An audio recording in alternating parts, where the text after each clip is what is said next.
शृण्वन्तु। मन्दः कवियशः प्रार्थी गमिष्यामुपहास्यताम्। प्रांशुलभ्ये फले लोभात् दुद्बाहुरिव वामनः। दुद्बाहुरिव वामनः। प्रथमस्तावत् अस्माभिः अस्मिन् श्लोके समागतानां पदानां विच्छेदः करणीयः। यानि पदानि सन्धिपदानि सन्धियुक्तानि सन्ति तानि पदानि एव अस्माभिः विच्छेदानि करणीयानि।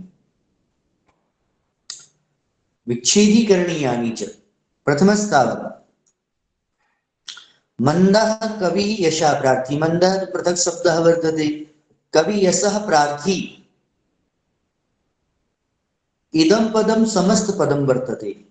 पुनश्च गमिष्यामुपहास्यताम्। गमिष्यामुपहास्यताम् एतद् पदं सन्धिपदं वर्तते। एतस्मिन् पदे पदद्वयं। प्रथमं पदं गमिष्यामि, द्वितीयं पदं वर्तते उपहास्यताम्। अतः विच्छेदे कृते सति गमिष्यामि उपहास्यताम् इति पदद्वयम् अस्माभिः लभ्यते। पुनश्च तत्र तृतीये चरणे प्रांशुलभ्ये फले अत्र नास्ति सन्धिपदं। लोभात् उद्बाहुरिव वामनः। फले लोभात्, लोभात् इति प्रांशुलभ्ये फले लोभात् इति तृतीय चरणम्। पुनश्च चतुर्थं चरणं वर्तते दोद्बाहुरिव वामनः। अस्मिन् चरणे संधि वर्तते। कीदृशी संधि अस्ति, कीदृशः संधिः वर्तते भवद्भिः दृश्यताम्। उद्बाहुः लोभात्, उद्बाहुः लोभात् दुद्बाहुः इव, अर्थात उद्बाहुः इव दुद्बाहुः इव। उपरि तत्र इको यणति सूत्रेण यणसन्धिः सञ्जातः गमिष्यामुपहास्यताम् इति इत्यस्मिन् पदे पदद्वयं। प्रथमं पदं गमिष्यामि, द्वितीयं पदम् उपहास्यताम्। अत्र इको यणचि इति सूत्रेण अत्र सन्धिः विहितः अस्ति। तत्र चतुर्थे चरणे लोभात् उद्बाहुरिव वामनः। अत्र अस्माभिः एकपदम् इव दृश्यते यत् तत् अस्माभिः तस्य विच्छेदः करणीयः। लोभात् उद्बाहुः इव, लोभात् उद्बाहुः इव, अर्थात् अत्र जस्तु संधिः पुनश्च अस्माभिः तत्र विसर्ग संधिः तत्र वर्तते। इदानीं वयम् अन्वयं कुर्मः। संधि पदानां यदा अस्माभिः पृथक् क्रियते तदा एव पदानां पृथक्करणादेव समेषां पदानां क्रमशः ज्ञानं भवति। पदानां ज्ञाने सत्येव किं क्रियते तदा एव अस्माभिः अन्वयः कर्तुं शक्यते। अत्र दृश्यताम् मन्दः कवि यशः प्रार्थी। पूर्वं तावत् अस्माभिः उक्तं यदि कस्मिंश्चिदपि श्लोके अन्वयस्य यदा प्रसङ्गः आगच्छति अन्वय प्रसङ्गे अस्माभिः पूर्वं विशेषण विशेष्य भाव सम्बन्धः अस्माभिः चिन्तनीयः। तदा एव अस्माभिः किं क्रियते, तदा एव अन्वयस्य स्थितिः सम्यक् प्राप्यते। अस्माभिः अन्वयः सम्यक् कर्तुं इष्यते। यतोहि यदि विशेषण विशेष्य भाव संबंधः अस्माभिः न अवगम्यते चेत् तर्हि निश्चयेन पदानां न्यासः अस्माभिः कदापि कर्तुं सम्यक् रूपेण न शक्यते। अतः एतदर्थमेव पूर्वं तावत् अस्माभिः एवं चिन्तनीयं यत् पदानां न्यासः कथं करणीयः तत्पूर्वं विशेषण विशेष्य भाव सम्बन्धः अस्माभिः चिन्तनीयः। यथा अस्मिन् श्लोके पश्यन्तु किं तत्र कर्तृपदं किं वर्तते, कर्तृपदं किं वर्तते, एतस्य ज्ञानाय एव अस्माभिः किं करणीयं, क्रियायाः ज्ञानं करणीयम्। अत्र अस्मिन् श्लोके क्रिया का अस्ति, क्रिया वर्तते गमिष्यामि, गमिष्यामि वर्तते, गमिष्यामि क्रिया अस्ति, गमिष्यामि क्रिया वर्तते और गमिष्यामि इयं क्रिया लृट् लकारस्य उत्तम पुरुषस्य एकवचने अस्ति, एकवचने वर्तते। गम धातोः लृट् लकारस्य उत्तम पुरुषस्य एकवचने क्रिया अस्ति, अर्थात उत्तम पुरुषस्य एकवचनस्य क्रियायां कर्ता कः भवति इति अस्माभिः पूर्वम् अपि पठितम्। कर्ता तु निश्चयेन एव तत्र अहम् आगच्छति, अहं तत्र आगच्छति, अहम् इत्यस्य अर्थः तत्र कालिदासः द्योत्यते, पूर्वम् अपि अस्माभिः पठितम्। गमिष्यामि, गमिष्यामि कः गमिष्यामि, अहं कालिदासः गमिष्यामि, अर्थात पूर्वम् अहम् इति पदम् अस्माभिः तत्र कर्तव्यं, स्थापितव्यं, परन्तु अहम् इति पदस्य उल्लेखः कालिदासेन न कृतः। अतः अहम् इति पदस्य यानि यानि विशेषणानि सन्ति अस्मिन् श्लोके पूर्वं तेषां समेषां पदानां न्यासः अस्माभिः अन्वये करणीयः। यथा मन्दः कविः, मन्दः कवि यशः प्रार्थी इति पदद्वयम् अस्ति। प्रथम पदं वर्तते मन्दः, द्वितीयं पदं वर्तते कवि यशः प्रार्थी। मन्दः इत्यस्मिन् का विभक्ति वर्तते, कवि यशः प्रार्थी इत्यस्मिन् पदे का विभक्ति वर्तते इति भवद्भिः अवलोकितुं शक्यते। मन्दः इत्यस्मिन् प्रथमा विभक्ति एकवचनम्, अजन्त पुल्लिङ्गः प्रथमा विभक्तौ एकवचने अस्ति इदं पदं मन्दः। कवि यशः प्रार्थी, कवि यशः प्रार्थी अपि किं वर्तते, प्रातिपदिकं प्रार्थिन् अस्ति, प्रार्थी प्रार्थिनौ प्रार्थिनः, कवि यशः प्रार्थी इति प्रथमा विभक्तौ एकवचने वर्तते, नकारान्त पदम् अस्ति, नकारान्त शब्दः वर्तते, कवि यशः प्रार्थी नकारान्त शब्दः वर्तते, नकारांत शब्दः कवि यशः प्रार्थी वर्तते, तस्य पुल्लिंगे प्रथमा विभक्तौ एकवचने कवि यशः प्रार्थी भवति। अब कवि यशः प्रार्थी मन्दः अपि प्रथमा विभक्तौ वर्तते, कवि यशः प्रार्थी अपि प्रथमा विभक्तौ वर्तते। अब प्रथमा विभक्तौ किं भवति, कर्तरि प्रथमा, और तत्र कर्ता किम् अस्ति, कर्ता गुप्तः वर्तते। कः कर्ता का, अहम्, अहम् अत्र अस्मत् शब्दस्य प्रथमा विभक्तौ एकवचने भवति अहम्, तो अहम् यदि प्रथमा विभक्तौ अस्ति तो अस्माभिः चिन्तनीयं मन्दः अपि प्रथमा विभक्तौ वर्तते, कवि यशः प्रार्थी अपि प्रथमा विभक्तौ वर्तते। एतदर्थं विशेषण विशेष्य भाव सम्बन्धेन अस्माभिः मन्दः कवि यशः प्रार्थी इति पदद्वयम् अहम् इति पदस्य विशेषणे स्तः। अतः यल्लिंगं यद्वचनं या च विभक्ति विशेषस्य तल्लिंगं तद्वचनं सा च विभक्ति विशेषणस्य इति अस्माभिः पूर्वमपि पठितं पाठितं च। एतदर्थमेव अत्रापि अस्माभिः अवधेयं मन्दः कवि यशः प्रार्थी इति अहम् इति पदस्य अत्र विशेषणद्वयं वर्तते। अतः विशेषणे विशेषस्य कः प्रभावः वर्तते यदि अस्माभिः पूर्वं पठितम्। अतः अहम् इति गुप्तः, अहम् इति पदं गुप्तं, परन्तु अत्र पूर्व प्रसंगानुसारेण अस्माभिः किं करणीयम्, अहम् इति पदं तत्र आनेयम्, अहम् इति पदम् आनेयम्। किमर्थं, यतोहि कालिदासः अहम् इति पदेन स्वात्मानं न प्रकटीकरोति न कथयति न निगदति एतदर्थमेव अत्र अहमिति पदस्य न्यासः आनयनम् अस्माभिः अत्र विधेयम्। अतः मंदः कवि यशः प्रार्थी अहं कालिदासः। मंदः कवि यशः प्रार्थी अहं कालिदासः प्रांशुलभ्ये फले। प्रांशुलभ्ये फले। प्रांशुलभ्ये फले किमर्थं? फले इत्यस्य विशेषणं प्रांशुलभ्ये इति विशेषणं वर्तते। अतः लभ्ये इति पदस्य पूर्वं प्रांशुलभ्ये समागमिष्यति। पश्यन्तु, प्रांशुलभ्ये फले द्वयोः समानता वर्तते, द्वयोः पदयोः समानता वर्तते। पदद्वयं तु भिन्नमेव, परन्तु समान विभक्ति समान वचनं समान लिंगम् अत्र दृश्यते।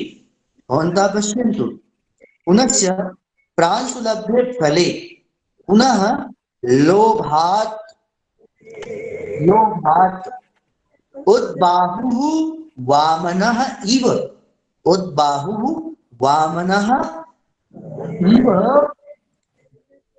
उपहास्यतां गमिष्यामि। पश्यन्तु, अन्वयः कथम् अस्माभिः कर्तुं शक्यते। एकवारं पुनः पश्यन्तु, एकवारं पुनः अवलोकयन्तु। मंदः कवि यशः प्रार्थी अहं कालिदासः प्रांशुलभ्ये फले लोभात् उद्बाहुः वामनः इव उपहास्यतां गमिष्यामि। अयम् अन्वयः भवितुं शक्नोति। अस्ति अस्य श्लोकस्य अयम् अन्वयः। अन्वये अपि विशेषण विशेष्य भाव संबंधः अपेक्ष्यते। अतः अस्मिन् श्लोके अपि भवद्भिः द्रष्टुं शक्यते प्रांशुलभ्ये फले मंदः कवि यशः प्रार्थी उद्बाहुः वामनः। वामनस्य विशेषणः कः? ईदृशः वामनः उद्बाहुः। उद्बाहुः वामनः। वामनः कीदृशः वर्तते? उद्बाहुः। अर्थात् यदा यदा भवद्भिः कस्यचित् अर्थस्य अपेक्षा क्रियते तदा तदा एव विशेषण विशेष्य भाव संबंधः यदि भवद्भिः चिन्त्यते चेत् निश्चयेन पदानां संबंधस्य ज्ञानं भवन्तः कर्तुं शक्नुवन्ति। तदा एव अर्थानां ज्ञानं स्वयमेव आविष्कृतं भवति। अतः अयं प्रसंगः मया पूर्वस्मिन् अपि पाठेषु पूर्वेषु अपि कालांशेषु मया उत्थापितः पाठितश्च संबंधः ज्ञापितश्च भवद्भिः बारं बारम् अभ्यासेन एतस्य ज्ञानं कर्तुं शक्यते। अतः अद्यापि अन्वयस्य ज्ञानाय विशेषण विशेष्य भाव संबंधः अस्माभिः निश्चयेन चिन्तनीयः। यथा मया अन्वय करण काले सर्वम् एव अस्माभिः अयं विषय प्रसंगः उत्थापितः। मंदः कवि यशः प्रार्थी इत्य पदद्वयम् अहमिति पदस्य विशेषणे फले इति पदस्य प्रांशुलभ्ये इति विशेषणं वामनः इति पदस्य विशेषणम् उद्बाहुः। अतः यानि विशेषणानि यत्र समागतानि सन्ति तेषां समेषां विशेषणानां प्रयोगः विशेषस्य प्राक् एव भवति। अतः भवन्तः पश्यन्ति मंदः कवि यशः प्रार्थी इति द्वयोः विशेषणयोः पश्चादेव इति द्वाभ्यां विशेषणाभ्यां पश्चादेव किं जातम्? अहमिति पदस्य आनयनम् अस्माभिः कृतम्। अहमिति पदस्य विशेषणम् आनयनं कृतं, न तु अहं पूर्वम् उक्तम्। अहं तु पूर्वम् उक्तम्। यदा अस्माभिः क्रियायाः ज्ञानं क्रियते चेत् क्रियायाः ज्ञानानन्तरमेव कर्तुः ज्ञानं भवति। कर्तुः कानि कानि विशेषणानि भवन्ति तदनन्तरमेव भवति ज्ञानम्। कर्तुः कर्तुः स्थिति कस्यां विभक्तो भवति? व्याकरणशास्त्रे निगदितं कर्तरि प्रथमा। यदा कर्ता कर्तरि किं भवति? प्रथमा विभक्ति भवति। यथा पश्यतु अहम् इति पदम् अस्माभिः नीतं, तस्मिन् पदे एव अहं प्रथमा विभक्ति वर्तते। अतः प्रथमा कर्तृ संबंधीनि यानि विशेषणानि सन्ति तानि विशेषणानि कर्तृपदस्य पूर्वं समागमिष्यन्ति। यथा अस्माभिः उदाहरणम् अत्रैव द्रष्टव्यम्। अहम् इति पदस्य पूर्वमेव मन्दः कवियसः प्रार्थी इति विशेषणद्वयं समागतम्। किमर्थं? यतोहि अहम् इति पदे तत्र प्रथमा विभक्ति वर्तते। प्रथमा विभक्ति संबंधीनि यानि यानि विशेषणानि सन्ति तेषां समागमनम् अत्रैव तस्य शब्दस्य प्राक् भविष्यति। तथैव फले इति पदं द्रष्टुं शक्नुवन्ति। अहम् एतत् प्रसङ्गं पुनश्च अपि कथयामि। एतदर्थम् अयं प्रसङ्गः कदाचिदेव छात्रैः न स्वीक्रियते। एतदर्थं वारं वारम् अहम् एवं ज्ञापयितुम् इच्छामि, ज्ञापयितुम् अहं यते प्रयते, यतोहि अयम् अतीव महत्त्वपूर्णः प्रसङ्गः वर्तते। यदि एतस्य ज्ञानम् अस्माभिः अभ्यासेन क्रियते चेत् तदा एव निश्चयेन सारल्येन अस्माभिः अर्थः अवबोद्धुं शक्यते। पश्यन्तु, इदानीम् अस्माभिः अन्वयः कृतः। अन्वयः तु कृतः अवसारल्येनैव। तेषां पदानाम् अर्थः कथम् अस्माभिः अवबोद्धुं शक्यते? तर्हि समस्तपदं कानि कानि पदानि अत्र समस्तपदानि सन्ति तेषां ज्ञानमपि अस्माभिः करणीयम्। कवियसः प्रार्थी इति प्रथमं पदं समस्तपदं वर्तते। पुनश्च अत्र उपहास्यता शब्दः तु वर्तते उपहास्यम्। उपहास्यः हास्यस्य योग्यः उपहास्यः। योग्यार्थे तत्र हास्य शब्दस्य योगेन उप तत्र समासः भवति। अत्र कवियशः प्रार्थी इति प्रथमं पदं समस्तपदं। द्वितीयं पदं वर्तते प्रांशुलभ्ये। एवं च अत्र विशेषतया यदि वयं पश्यामः तो पदद्वयमेव अत्र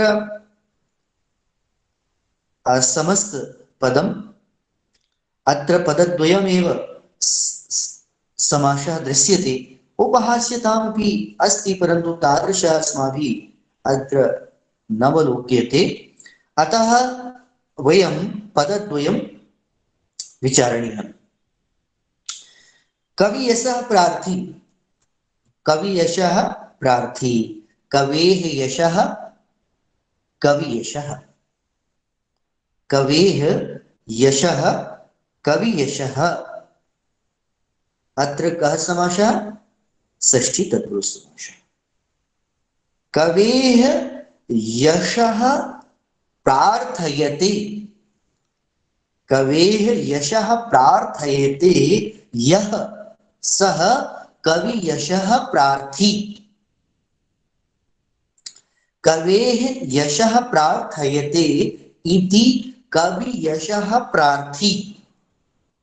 अत्र ताच्छीले ऋणी प्रत्ययः भवति। कवियशः प्र उपसर्गपूर्वक अर्थ धातुः वर्तते।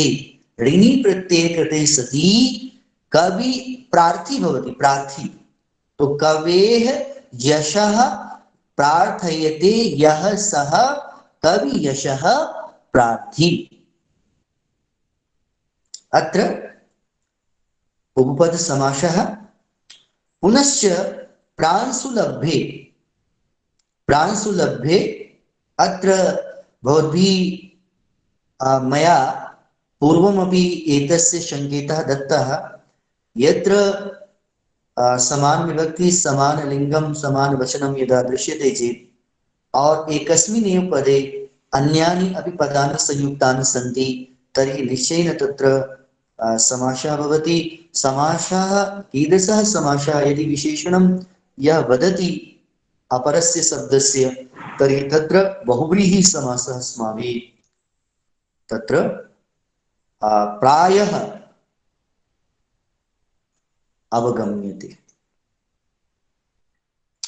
प्रांशुलभ्ये तत् प्रांशुलभ्ये प्रांशुभिः या प्रांशुना यत् लब्धुं योग्यं,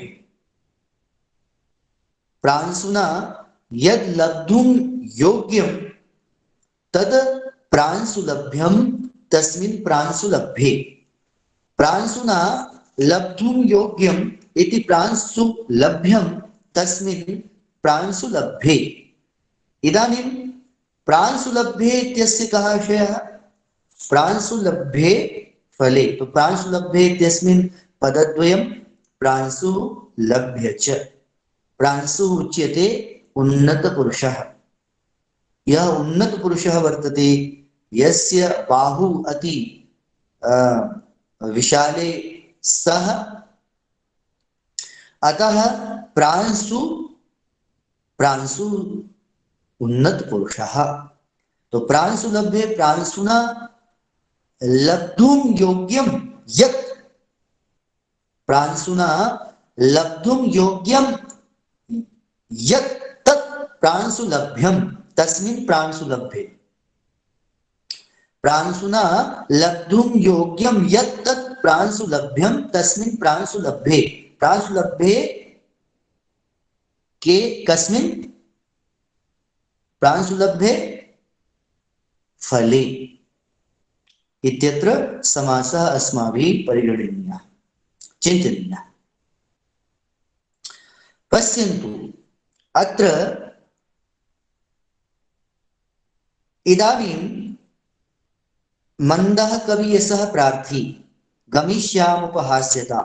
मन्दः इत्यस्य कः परिचयः? मन्दः अकजन्त पुल्लिङ्ग आकारान् शब्दः, एतस्य प्रयोगः प्रथमा विभक्तौ संजातः। मन्दः कवियसः प्रार्थी, इदमपि पदं प्रथमा विभक्तौ एकवचने वर्तते। अत्र कवियसः प्रार्थी इति सम्पूर्णं पदम् अत्र नकारान्त प्रातिपदिक नकारान्त शब्दः वर्तते और प्रथमा विभक्तौ एकवचने वर्तते। प्रातिपदिकं कवियशः प्रार्थिन् भवति, प्रार्थी प्रार्थिनौ प्रार्थिनः इति रूपं चलति। तो पश्यन्तु गमिष्यामि, गमिष्यामि इत्यस्य परिचयः कः? गम धातुः वर्तते। गम धातोः लिट् लकारस्य उत्तमपुरुषस्य एकवचने गमिष्यामि रूपं भवति। उपहास्यताम्,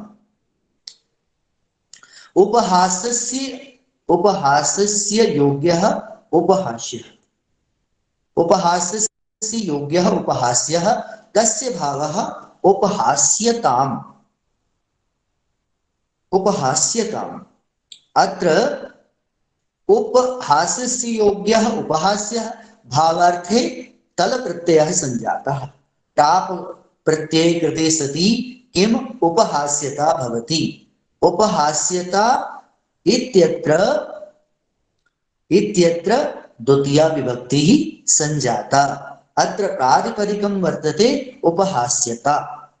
उपहास्यता इति प्रातिपदिकं, पुनश्च उपहास्यता उपहास्यते उपहास्यताः उपहास्यताम् इत्यत्र द्वितीया विभक्ति एकवचनं वर्तते। उपहास्यता, उपहास्यताम्। प्रांशुलभ्ये, प्रांशुलभ्ये इत्यत्र प्रांशुना लब्धुं योग्यम् इति प्रांशुलभ्यम्। अत्र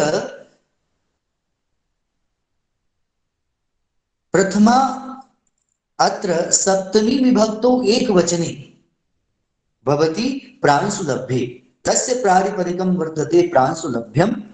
तस्य अत्र अजन्त नपुंसकलिङ्ग शब्दः, अयं शब्दः अजन्त नपुंसकलिङ्गे अस्ति एवं फलवत् एतस्य रूपाणि चलन्ति फलं फले फलानि प्रांशुलभ्यं प्रांशुलभ्ये प्रांशुलभ्यानि प्रांशुलभ्यं प्रांशुलभ्ये प्रांशुलभ्यानि तत्र सप्तमी विभक्तौ लभ्ये सप्तमी विभक्तौ फले तत्र अस्मिन् प्रांशुलभ्ये तो प्रांशुलभ्ये सप्तमी विभक्तौ एक वचने अस्ति प्रातिपदिकं प्रांशुलभ्य वर्तते प्रांशुलभ्यं प्रांशुलभ्ये प्रांशुलभ्यानि इति फलमिव तस्य रूपाणि चलन्ति फल फल आकारान्त नपुंसकलिङ्ग शब्दः वर्तते प्रातिपदिकं फल अस्ति सप्तमी विभक्तौ फले भवति लोभात् लोभः लोभः एतस्य प्रथमा विभक्तौ भवति लोभः प्रातिपदिकं किमस्ति लोभ लोभ प्रातिपदिकम् अयं शब्दः अजन्त पुल्लिङ्गः एतस्य रूपाणि रामवत् चलन्ति रामः रामौ रामाः लोभः लोभौ लोभाः अत्र लोभ शब्दस्य पंचमी विभक्तौ रूपं भवति लोभात् अतः लोभात् इत्यस्मिन् पदे पंचमी विभक्ति वर्तते उद्बाहुः इव उद्बाहुः इव उद्बाहुः इव इत्यत्र कः समासः क्षम्यतां पूर्वम् अस्माभिः पदद्वयं समासे परिगणितं परन्तु अत्र तृतीयं पदमपि वर्तते समासे समास परिधौ उद्बाहुः इत्यत्रापि समासः वर्तते उद्बाहुः इत्यत्रापि अस्माभिः समासः अत्र स्वीक्रियते उद्बाहुः उत्कृष्टा उत्कृष्टौ बाहु यस्य सः उत्कृष्टौ बाहु यस्य सः अत्र किं भवति उद्बाहु अत्रापि कः समासः बहुव्रीहि समासः अस्ति उद्बाहु उद्बाहु इत्यत्रापि समासः चिन्तनीयः आम तो पूर्वं कवि यशः प्रार्थी प्रांशुलभ्ये इति पदद्वयम् उक्तं परन्तु तृतीयं पदमपि वर्तते उद्बाहु सम्यक् तो उद्बाहु अत्र समासः उन्नतः बाहु अत्र बाहु उकारान्त पुल्लिङ्गः अत्र उकारान्त पुल्लिङ्गे अस्ति बाहु शब्दः अत्र समासः संजातः बाहु इति समासः संजातः अतः अस्य वामन विभक्त्यनुसारमेव उद्बाहु शब्दस्य निर्धारणम् अत्र संजातं तदनुगुणमेव अत्र उकारान्त पुल्लिङ्गे गुरुवत् एतस्य रूपाणि चलन्ति उद्बाहु गुरुः गुरु गुरुवः उद्बाहु उद्बाहु उद्बाहवः अत्र उद्बाहु उद्बाहु इत्यत्र प्रातिपदिकम् उद्बाहु वर्तते अत्र प्रथमा विभक्ति एकवचनम् अस्ति अत्र वामनः वामनः अपि अकारान्त अजन्त पुल्लिंग अकारान्त शब्दः अत्रापि प्रथमा विभक्ति एकवचनम् अस्ति अतः इदानीम् अस्माभिः एतस्य श्लोकस्य सन्धि पदानि कानि सन्ति समस्त पदानि कानि सन्ति अन्वयः कीदृशः अस्ति कथम् अन्वयः अस्माभिः करणीयः पुनः विशेषण विशेष्य भाव संबंधः कः पुनश्च पदानां कः परिचयः इत्यस्मिन् का विभक्ति वर्तते इति अस्माभिः पठितम् अत्र यदा अस्माभिः एतस्य व्याख्या क्रियते पूर्वम् अपि अस्माभिः उक्तं कस्यचित् शब्दस्य व्याख्या काले अस्माभिः चिन्तनीयम् अस्मिन् श्लोके विशिष्टं किम् विशेषभावः कः इति अस्माभिः चिन्तनीयः पूर्वं तु शब्दशः व्याख्या अस्माभिः क्रियते मन्दः मूढः, मूर्खः। मन्दः इति शब्दस्य कः अर्थः वर्तते? मन्दः इति शब्दस्य अर्थः वर्तते मूढः, मूर्खः। कवियशः प्रार्थी, कवि, कवियशः प्रार्थी, कवि कीर्ति अभिलाषी, कवि कीर्त्यभिलाषी। यदि अस्माभिः व्याख्या क्रियते चेत् पश्यन्तु, कवि यशः प्रार्थी, यदि भवन्तः कवि यशः प्रार्थी इति पदस्य संस्कृतभाषायां व्याख्यां करोति पूर्वं यस्य पदस्य व्याख्यां कर्तुम् इच्छन्ति भवन्तः तस्मिन् पदे पश्यन्तु के शब्दाः समागताः सन्ति। तेषां समागतानां पदानां पुनः पर्यायवाचिनः शब्दः भवद्भिः स्थापितव्यः। पर्यायवाची शब्दः स्थापितव्यः, निश्चयेन तस्य व्याख्या भविष्यति। यथा कवि यशः प्रार्थी, यशः कीर्ति। कवि तो कवि विशिष्टः शब्दः अस्ति, यः बहु प्रसिद्धः शब्दः वर्तते। तस्य पर्याये अस्माभिः यदि शब्दः नैव प्रयुज्यते, अपरः शब्दः नैव प्रयुज्यते, नैव अपरः शब्दः तत्र स्थाप्यते, निश्चयेन स एव शब्दः कार्यं कर्तुं शक्नोति। अत्र पश्यन्तु, कवि यशः प्रार्थी, कवि कवि, यशः कीर्ति, प्रार्थी अभिलाषी। तो कवि कीर्त्यभिलाषी इति अस्माभिः एतत् पदं व्याख्यायाम् अत्र प्रयोक्तुं शक्यते। सम्यक्। इदानीं प्रांशु लब्धे, प्रांशु यः पुरुषः उन्नतबाहुः भवति सः प्रांशुः भवति। प्रांशु लब्धे उन्नत बाहु पुरुष प्राप्ते योग्ये, प्रांशु उन्नत पुरुष लभ्ये प्राप्तु योग्ये। प्राप्ये लब्धुम योग्यम लभ्यम, प्राप्तुम योग्यम प्राप्यम। अतः प्रांशु इत्यस्य कः अर्थः? उन्नत पुरुषः, उन्नत पुरुषः वर्तते। अर्थात प्रांशु लभ्ये, प्रांशु उन्नत पुरुष, लभ्ये प्राप्ये, तो उन्नत पुरुष प्राप्ये।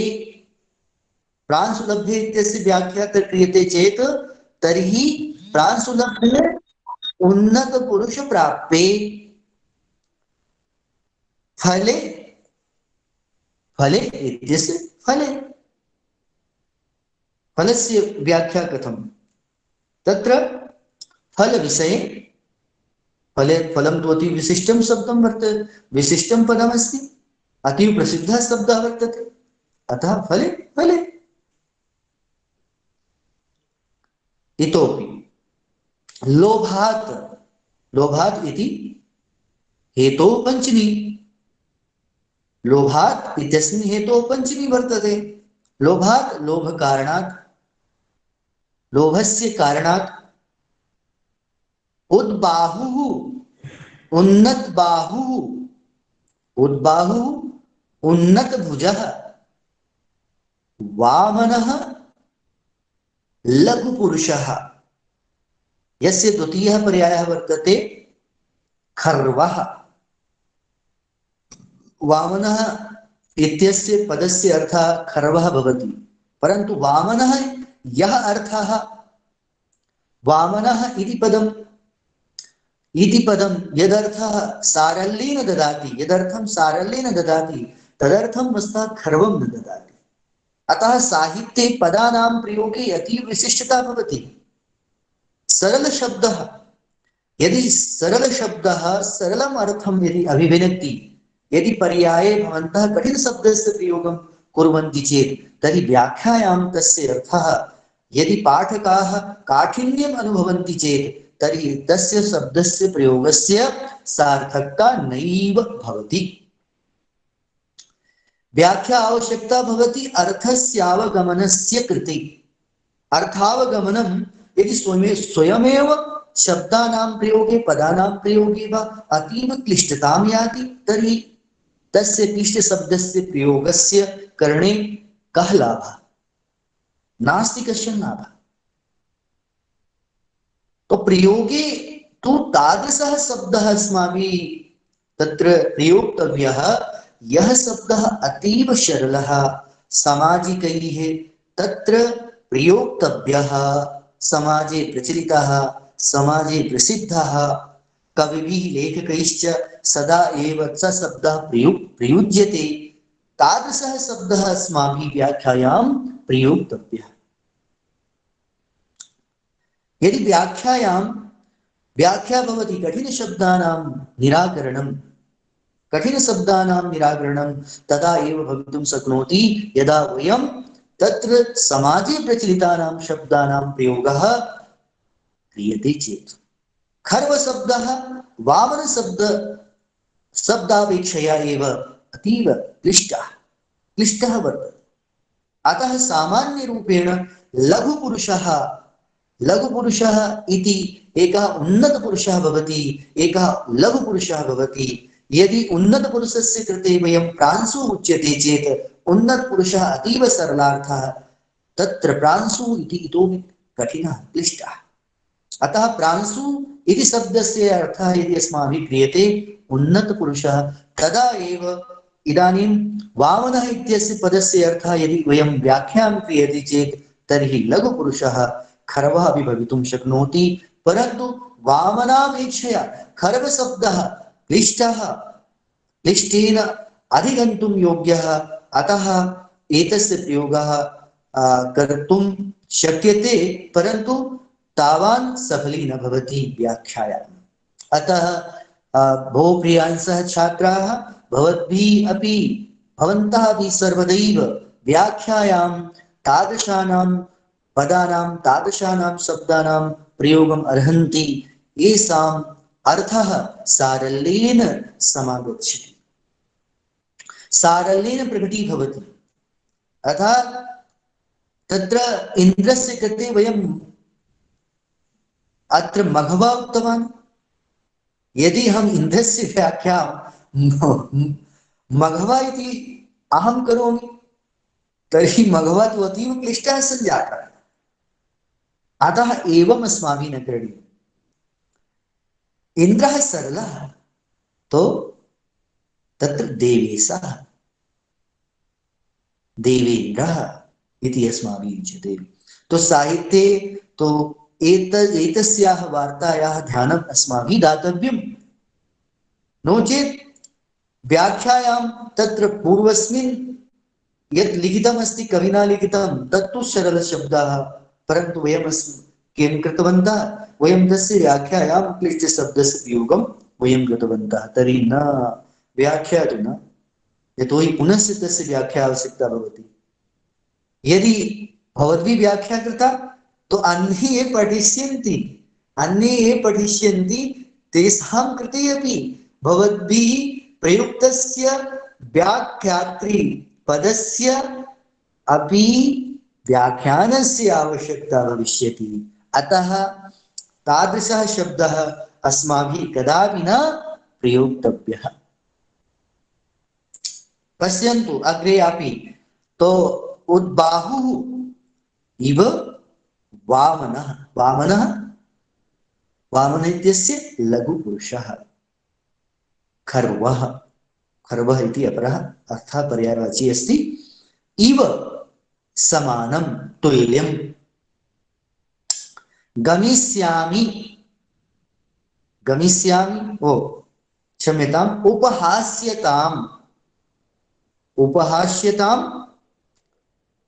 उपहासस्य भावं प्राप्स्यामि, गमिष्यामि प्राप्स्यामि।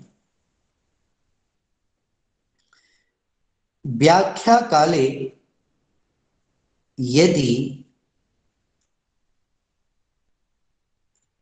समस्त पदस्य पृथक् कृत्वा यदि भवन्तः व्याख्यां कर्तुं न शक्नुवन्ति, न अर्हन्ति, न प्रभवन्ति, चिंता मास्तु।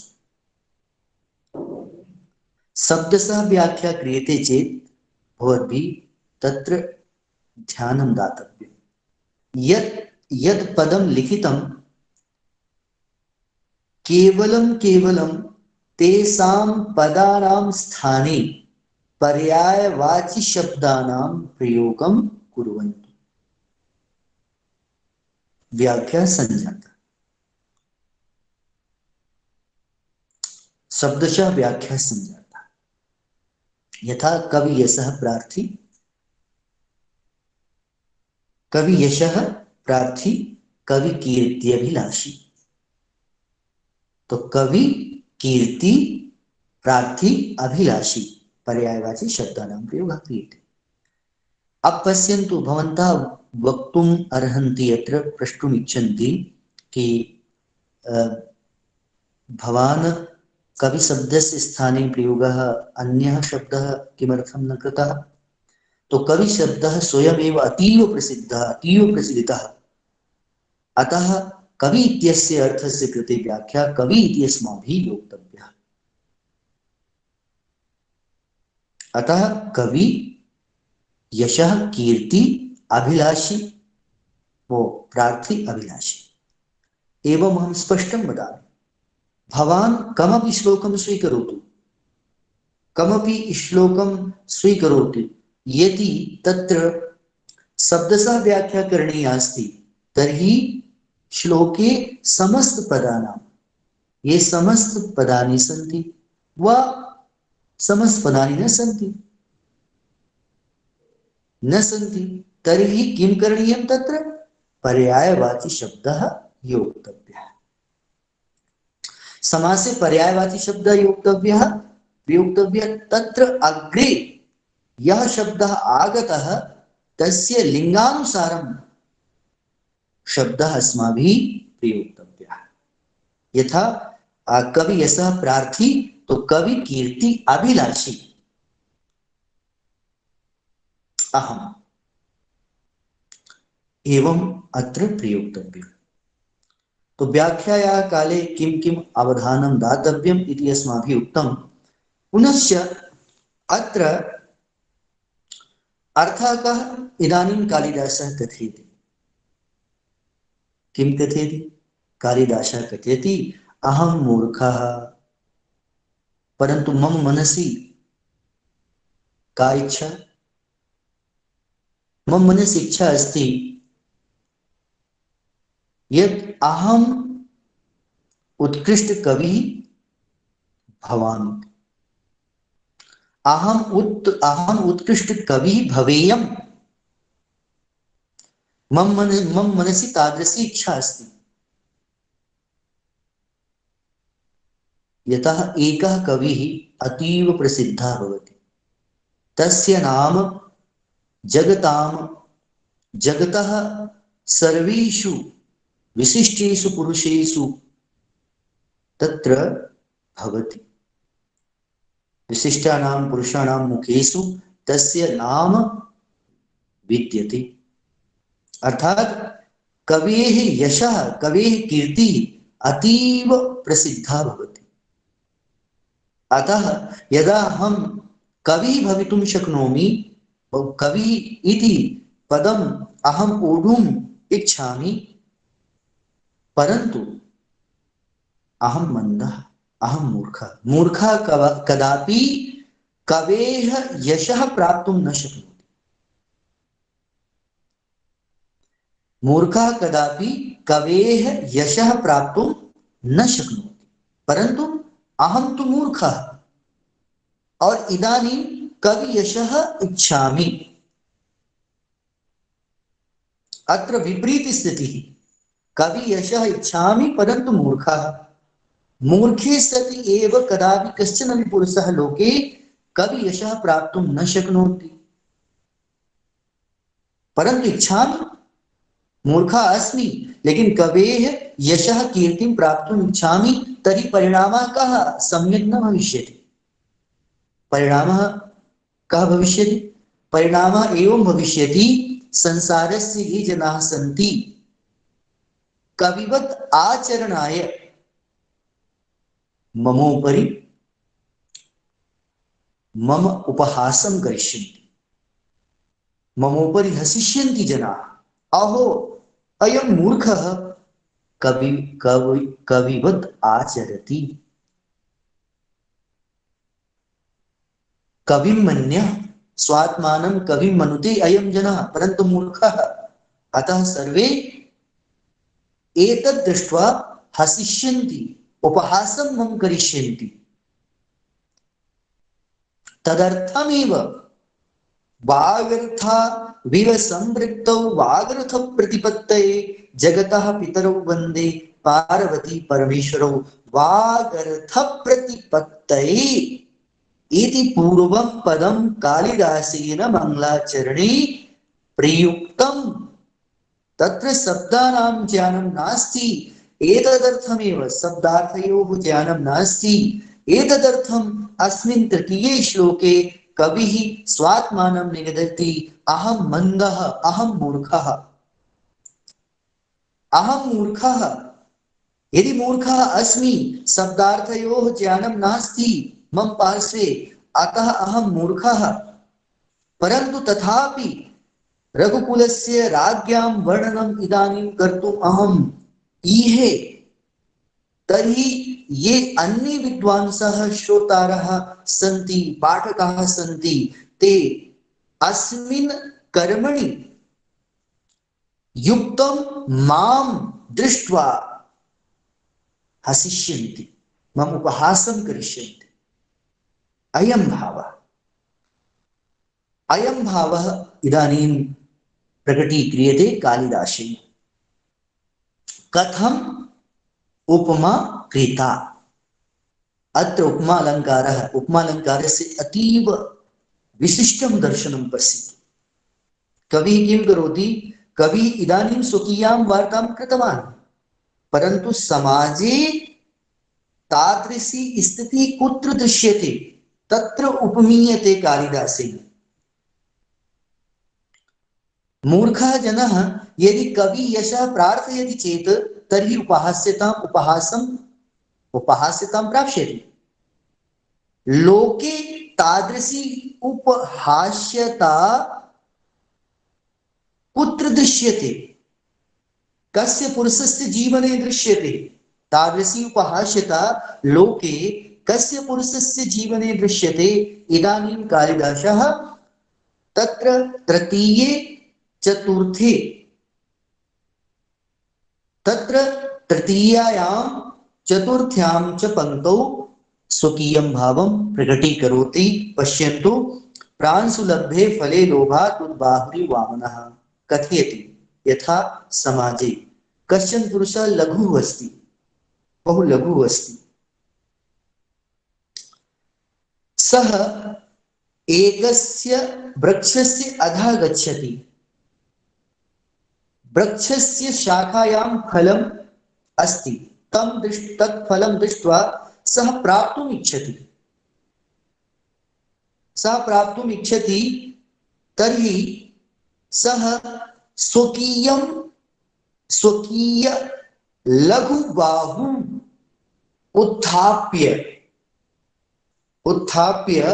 तत् फलं प्राप्तुं यतते। तादृशं यतमानं पुरुषं दृष्ट्वा कश्चन अन्यः पुरुषः तस्योपरि हसति। कथं? लघु अस्ति, शाखा तु उपरि वर्तते, तस्य बाहु अपि तत्र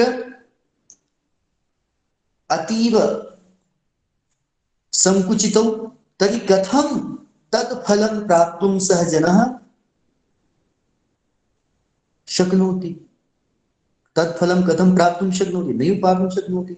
यदि यतते चेत् तर्हि अन्ये ये जनाः सन्ति तं दृष्ट्वा हसन्ति, तं हास्यं कुर्वन्ति। तथा एव अहमपि अस्मि, अहं मूर्खः, अहं वामनः।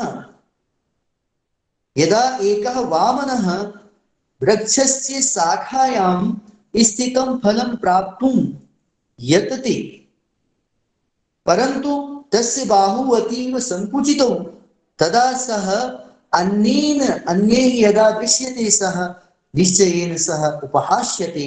तथा तदा एव अहमपि अस्मि, अहम् इदानीं कवियशः प्रार्थयामि, परन्तु मूर्खः अस्मि। तर्हि विद्वांसः जनाः, विद्वांसः पाठकाः यतमानं मां दृष्ट्वा हसिष्यन्ति। अतः परिणामं किम्? अतः एतदर्थम् अयि पार्वती, अयि मातः, अयि पितः, निश्चयेन वागर्थयोः ज्ञानं मह्यम् अदत्ताम्, वागर्थ ज्ञानम् अदत्ताम्। निश्चयेन अहं पाठकानां विदुषां मध्ये उपहास्यतां न गच्छेयम् इति भावः कालिदासः तत्र अत्र प्रकटीकरोति। तो अत्र भवन्तः एतस्य अर्थस्य ज्ञानं कृतवन्तः। मन्दः कविः सः प्रार्थी स्वात्मानं कथयति कालिदासः, अहं मन्दः मूर्खः कवि यशः प्रार्थयामि, अतः समाजे जनाः ममोपरि हसिष्यन्ति। यथा कश्चित् लघुपुरुषः वृक्षस्य शाखायां संलग्नं फलं यदा प्राप्तुं यतते, परन्तु न प्राप्तुं शक्नोति, तं दृष्ट्वा यदा अन्ये जनाः हसन्ति, तथा एव तत्र कविकर्मणि यतमानं मां दृष्ट्वा विद्वांसः पाठकाः, विद्वांसः जनाः ममोपरि हसिष्यन्ति इति भावम् अभिव्यनक्ति अस्मिन् श्लोके कवि कालिदासः। इदानीम् अत्र पश्यन्तु, प्राणसुलभ्ये फले लोभात् उद्बाहुः वामनः इव समानार्थक उपमा इति दत्ता। अत्र उपमालङ्कारः वर्तते। तत्र कालिदासः वामनेन सह उपमीयते। अतः उपमीयते चेत् तर्हि उपमा अलङ्कारः वर्तते, अनुष्टुप् छन्दः अस्ति। अतः अत्र अस्मिन् श्लोके भवद्भिः दृष्टं, भवद्भिः अवलोकितं, तत्र कः अलङ्कारः और छन्दः किं? छन्दः तु अस्य सर्गस्य तत्र अन्तिमपर्यन्तं तत्र वर्तते, अन्तिमे एव छन्दसः परिवर्तनं भवति। तो इदानीं वयम् अद्यतनीयस्य पाठस्य सम्पूर्तिं कुर्मः। अस्ति कश्चन प्रश्नः यदि भवतां समेषां मनसि, तर्हि उच्यताम्।